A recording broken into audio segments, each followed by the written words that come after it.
One thing that we cannot unsee is large language models. Before large language models, AI was just hype, especially in cybersecurity. But today is a whole new day. We're going to talk all about what has excited you about AI and why the hype is real. Without further ado, run the intro. Who says tech can't be human?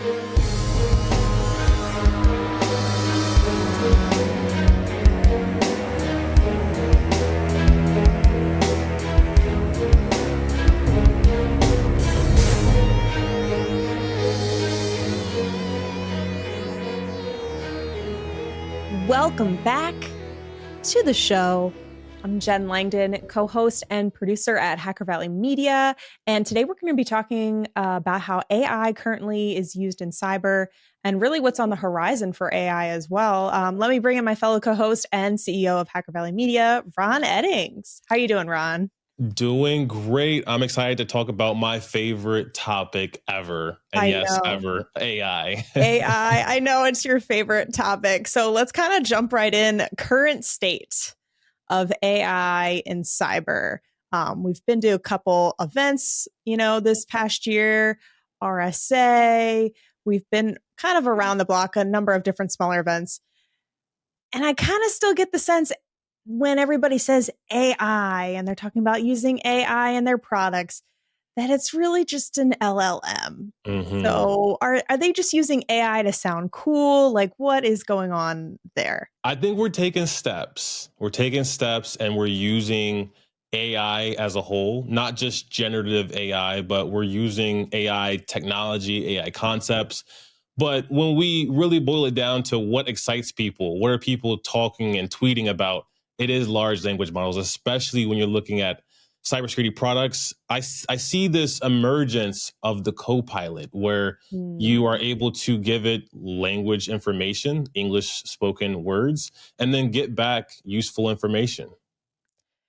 Oh, the co-pilot, and just another one of those terms to just kind of you're just going to see everywhere. I guess I kind of want to shift into like how is it actually being used in cyber? Yeah, there's the co-pilot. I went to one event. I actually did a training, and the title and the training had AI, and I was like, okay, this will be cool, And then Ron and I can talk about this AI thing I took, but really, the only thing there. That was AI related was this one website you went to and you basically talked with a chatbot and you tried to get it to drop a password. And I thought, this is not what I was thinking. I'm like, man, it'd be cool if we could like engineer the AI to like hide the password. That's kind of what I was thinking. So like, how do you engineer AI in the context of cyber? Like, is that happening today? It is happening. It's happening, but I think that it's happening in many different ways. Some ways that are very apparent, and then other ways that aren't so apparent. When I first got into the topic of artificial intelligence, it was because I took a AI nano degree by Udacity. And this nano degree was awesome. Like it taught me a lot about search algorithms and it answered a lot of questions in my mind about how things like Google work. But Cool. we've been using machine learning, statistical analysis, and neural networks, AI, in cybersecurity for years. And the main way that we've been using it is for anomaly detection, finding the needle in the haystack. And sometimes the needle that you find doesn't have a sharp edge to it. It doesn't come to a point. But then other times you find a needle in the haystack and it's malicious, or maybe it's misuse. That was one of the core pillars of how AI was used in security up until LLMs. And now with LLMs, it seems like we're trying to see what are the limits of the types of information we could pass through LLMs. I've used JSON, passing entire JSON objects, which is just structured data, through LLMs. And I say, hey, give me back a Python script that can make sense out of this JSON because I don't have the time to go through and write code for it. Write me the code. So with what we were just speaking about with the Copilot, I think the Copilot is the number one use case that we can't unsee, at least for the foreseeable future until something cooler comes out. I've also heard a lot about how AI is definitely being used as a part of social engineering attacks. I think what I'm kind of more curious to hear about is, maybe how it's being used to find these social engineering attacks. You know what I mean? Like, where is the um, defense on this technology? I'm not 100% certain that this was the case, but I could have swore that I read that the MGM hacks were inspired by large language models, where it was giving them information on what they could say to support teams to Mm. get the ideal outcome. Because you could role play with AI, especially generative AI. You could say, hey, I am this person who is trying to protect against social engineers, Exactly. Yeah. and help me figure out what are the things that they would say that would likely trick me. And then you just do the exact inverse of that. So without even knowing it, things like OpenAI, Claude, Google Gemini, we're helping the adversary get one step better. But when you look at defense, you could do the same on the defensive side. I think that it does take a little bit to get the input from someone. Like if they call you and say, hey, I'm Jen Langdon calling from support hotline. I need your username and password. It's going to take me some time to type that into an LLM, but I could see in the future where we have our calls recorded. We already use tools like Fathom, Otter.ai, and there's a few others like Gong that are listening in on your calls, and they're already giving you coaching. I think it would be really cool to see some of that technology to give you some coaching from a security perspective, especially when you're dealing with many different people throughout your day. Yeah, it's been interesting, and it's been interesting this past week too. There was a big event that occurred. There's even debate on what to call this event, so I'm not even going to say anything about it. Other than I did see a lot of activity on LinkedIn about the CrowdStrike update, and some people were thinking, let's put it in AI to check if AI made this update. Which I thought of like that's a little cruel, but can you check that code is made by AI yet? You can. And I do this a lot on LinkedIn. So if I see someone's post that went completely viral and it looks familiar, I do go to ChatGPT, I paste in the post and I ask, do you predict that this post was created by AI? And sometimes it responds back with, based off of these characteristics and these words, it looks like it was created by AI. I think that there's certain artifacts that are left over from artificial intelligence creating code as well that make it predictable. And, during my time as a security researcher, one thing that we would look at were signatures in code, and not just like signatures in like they use these naming conventions, but signature encoding styles. Like that is a artifact, a piece of evidence that people leave behind.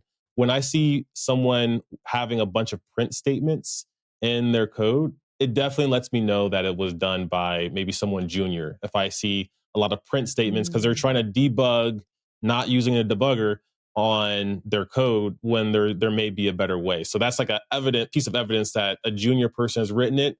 And I've seen the same for this AI called Devin AI, where it does a lot of print statements as a form of allowing you to get some insights on what your code is doing during each step in it. I need to jump in for a second and share some details about a special group that we've created for you, our listeners. We understand the importance of creativity in cybersecurity, and Hacker Valley has created a special Cyber Creators Mastermind. Each month, we meet and discuss how to break down technical concepts through stories, the intricacies and opportunities of using audio and video to highlight what's important in cybersecurity, and we share how you can use content to highlight the hard work that you put into your craft. You can check out the mastermind by visiting hackervalley.com/mastermind. We'd love to help unlock your creative potential and would love to see you there. I think that's interesting. I feel like if you put things into AI and you're looking to check if they're AI, I would definitely want to check the receipts. You know what I mean? Like, how do you know that it is? So I'm glad to hear that you can actually do that. and have some kind of like evidence to go off of. In cyber, though, like what is the potential? We've kind of touched on this a little bit. Like, where do we see AI going in the near future for using AI in cyber? Maybe new products and things. Like, are there any ideas there? We had a live stream guest on, Jaime Belasco, who was saying that his company, Nudge Security, they are using AI to help develop their product. Their Mm. developers are all using GitHub Copilot, which will help you write code faster. And there's a new hot AI coding platform called Cursor. It is legendary. If you haven't checked out Cursor, I would highly recommend checking them out. They're not a sponsor of this content at all, but Mm. I've been very impressed with Cursor because it's a AI powered code editor. So everything that you do, it's going to help you write your code faster. It's going to help you test your code faster. And looking at what happened with CrowdStrike, we do need more automated testing. We build the tests ourselves. I think AI is a great third party because it doesn't know all about our team dynamics and the culture of our company. Mm. It's just performing a task. That's So true. Yes. one of the aspects of the future is definitely coding. Another aspect that I've seen some teams dabble with, or at least speak about, I can't say that they've implemented this, but is incident response playbooks. Using the AI to give you some insights on what you should be doing after you perform a incident response step. uh, it, the human mind wants to go to familiar places. So we always try to find familiarity with our workflows. But AI, I think, is a good fork in the road to make us think a little bit differently based off of all of the other information it's been trained with. So incident response playbooks is one of them. And then I'll give one more. We are also working with a company, and they've been on our live streams as well, Uno.ai. They're Mm. creating something that I find pretty cool. They know the complexity of GRC, and GRC is a lot of legal documents, compliance, regulatory, and legal documents. I could tell you, I do not want my security practitioners reviewing legal documents. I don't trust them for that. I want them to work with the legal team. But what if the legal team is swamped with other things? A platform like Uno AI allows you to make sense and summarize GRC and legal documents so a security analyst can understand what they are instructing their organization to do from a regulatory standpoint. Yeah, I definitely feel the GRC thing. I took a class and I remember reading about some laws and I fell asleep. I had the book Yeah. open and I fell asleep on page 2. Uh, like it's really hard to get through. I can only imagine trying to decipher all of that and then kind of compare it to what you have. There is a lot going on there. But the future. So, Ron, you had this question that you asked earlier. I'm going to bring it up. Bring it up. AI in 2044. What is AI doing? I brought up the question, so I think it's only right that you answer. So I've been thinking about this question. And at first I thought, oh, reference point, well, what happened 20 years ago? The iPhone, was starting to emerge. The ideas were there. It was coming together. The ecosystem, everything for all that had to be built. And I thought, oh, well, AI is kind of similar to that. Phones are now well integrated into our society. So much so that, because of the event last week, there are still delays with the airlines because people need their phones to access information about whether or not to go to work, to go to Mhm. report to the airline or wherever they're going. I think AI will be integrated like that into our society, into what we're doing. But I started thinking about it deeper from like an ecology standpoint. I think that's a great way to tie in a hard science to help you kind of predict what's going to happen with things in tech. Because in ecology, you can kind of predict how environments and ecosystems will react to change.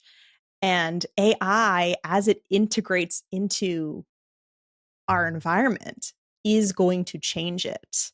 And other things will be impacted because of that. So I think there's more on that.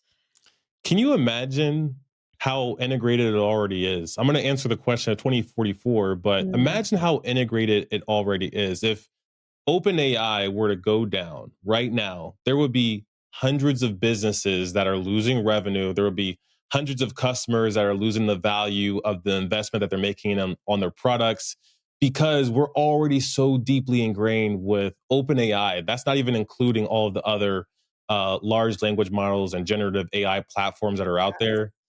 So I can only imagine like how integrated it is going to be to our society. If I had a magical crystal ball looking at 2044, I'm looking at things like Neuralink. Neuralink is a brain implant that no other than Elon Musk has developed with his company, Neuralink. I've heard And about it's a this. product and a company. But it's so interesting because it implants into neurons into your brain. So you're taking a neural network that is the synthetic form, the technology form, and you're implanting it with the biological form. I've already seen that there's one person I think they're in the United States as well. There's one person that has a Neuralink already installed. And they were saying all of the improvements that it's brought to their life. So looking at 2044, I predict that we'll see biological AI. We'll see a little bit of what is that term called when everything is converged into one, I think like technology and I think convergence is a fair term to use. I got the word singularity. Ooh, The okay. the singularity, I'm not sure if that's near. I think it's like when technology is operating at the same level as humans. We're approaching something similar to that. Maybe technology won't be able to operate in the same way because of our dexterity and maybe our agility physically. But mentally, I think AI is catching up quick. It knows more than we know, but it might not be as good as piecing together that information.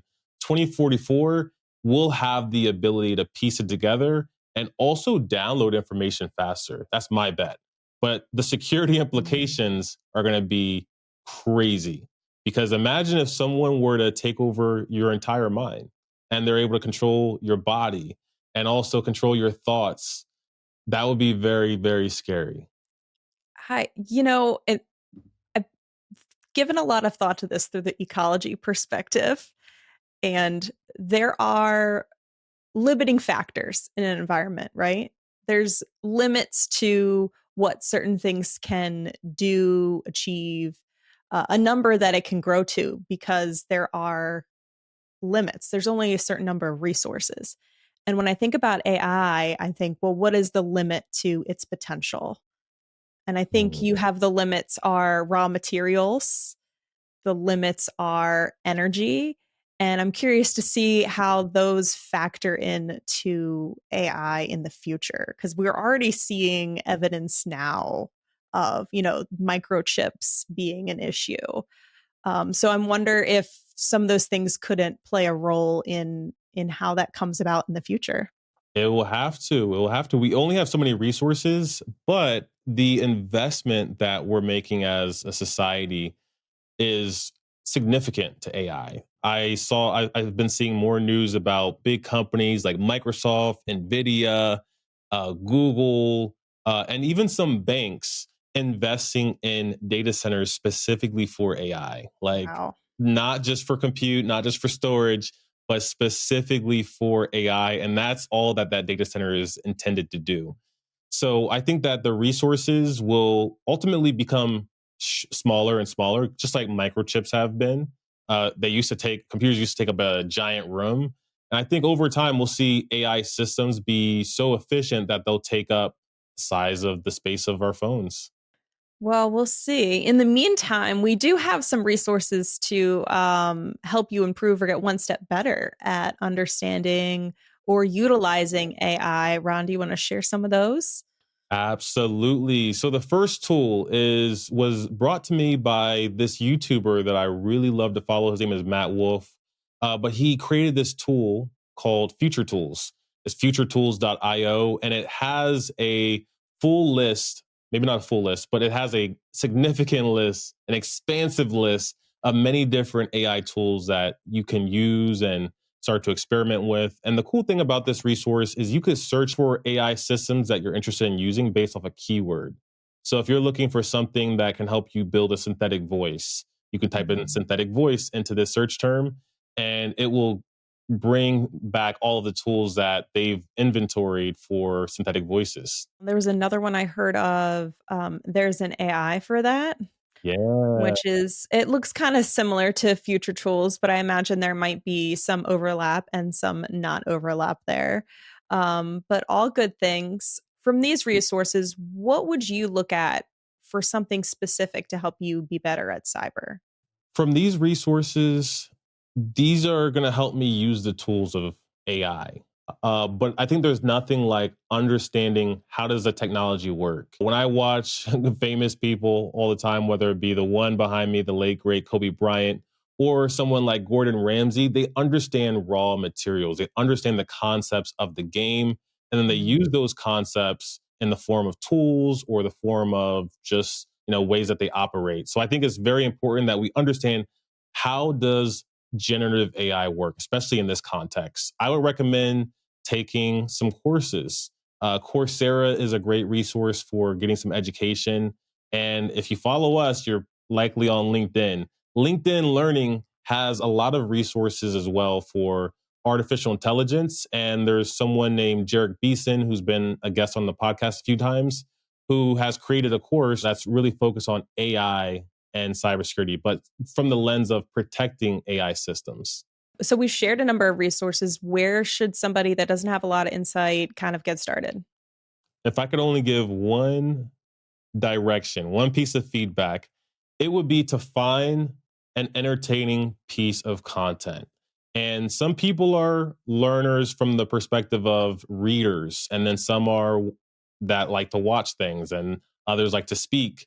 So if you are a reader, for example, I would pick up a book that is high level on artificial intelligence and just read about it. There's a great book by Jeff Hawkins. He created the Palm Pilot, I believe. He has this book called On Intelligence, and it's really cool because it goes over the high level perspective of intelligence, like human intelligence, and then he talks about artificial intelligence. And this book was written years ago. It's got some very relevant content for even today. But if you are a watcher like me, maybe you're watching this on YouTube as we speak, I would recommend checking out some of the YouTubers that are dropping 2-minute videos on how a new technology and AI works. One of my favorite resources is 2-minute Papers. It's a great YouTube channel that covers a lot of this type of information. And then if you're someone that likes to speak, to learn, then I would go to a conference. There's a really great conference that happens a few times a year called the AI Summit. And at this conference, they cover all topics. They cover content creation. They cover cybersecurity. I've spoken there before. They also cover how AI is going to the implications of AI in society, like we were just speaking about. So whichever direction you want to focus on from those three will take you very far. Awesome. Be sure to check out the show notes for all the resources we covered, and also head over to hackervalley.com/mastermind to join our creativity mastermind. And with that, we will see everyone next time.